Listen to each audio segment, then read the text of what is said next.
લખતર ખાતે આવેલ લખતર પરગણા વણકર સમાજ ભવન ખાતે માર્ચ 2025માં લેવામાં આવેલ એસએસસી અને એચએસસીની પરીક્ષામાં ઉચ્ચ ગુણ પ્રાપ્ત કરનાર શ્રી લખતર તાલુકા અનુસૂચિત જાતિ તેજસ્વી તારલા સન્માન સમિતિ દ્વારા 13મો તેજસ્વી તારલાઓનો સન્માન સમારોહ યોજાયો હતો, જે કાર્યક્રમમાં પ્રમુખ સ્થાને ધારાસભ્ય પી.કે. પરમાર ઉપસ્થિત રહ્યા હતા, જેમાં ધોરણ 10 અને 12 સામાન્ય પ્રવાહ અને વિજ્ઞાન પ્રવાહ વિદ્યાર્થીઓનું મહેમાનોની ઉપસ્થિતિમાં સન્માન કરવામાં આવ્યું હતું, જેમાં મૂળકડુ ગામની અને હાલ વિરમગામ રહેતી દીકરી વિદ્યાર્થીની સુજાતા પ્રકાશભાઈ વાઘેલા ધોરણ 12 સાયન્સમાં લખતર તાલુકા અનુસૂચિત જાતિમાં પ્રથમ આવતા ધારાસભ્ય પી.કે. પરમાર દ્વારા શિલ્ડ આપી સન્માન કરવામાં આવ્યું હતું, જે કાર્યક્રમમાં કુલ 110 વિદ્યાર્થીઓને શૈક્ષણિક કીટ આપી સન્માનિત કરવામાં આવ્યા હતા, સાથે વિદ્યાર્થીઓને શિક્ષણલક્ષી માર્ગદર્શન આપવામાં આવ્યું હતું, જે કાર્યક્રમમાં ધારાસભ્ય પી.કે.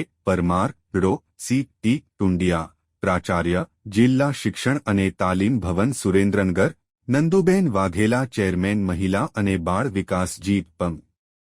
સુરેન્દ્રનગર સહિતના સામાજિક આગેવાનો અને હોદ્દેદારો ઉપસ્થિત રહ્યા હતા, જે કાર્યક્રમને સફળ બનાવવા માટે શ્રી લખતર પરગણા વણકર સમાજ વિકાસ ટ્રસ્ટના પ્રમુખ બી.ડી. વાઘેલા, મંત્રી રમેશભાઈ વાઘેલા સહિત તાલુકા અનુસૂચિત જાતિ તેજસ્વી તારલા સન્માન સમિતિ દ્વારા ભારે જહેમત ઉઠાવવામાં આવી હતી. રિપોર્ટ જયેન્દ્રસિંહ ઝાલા.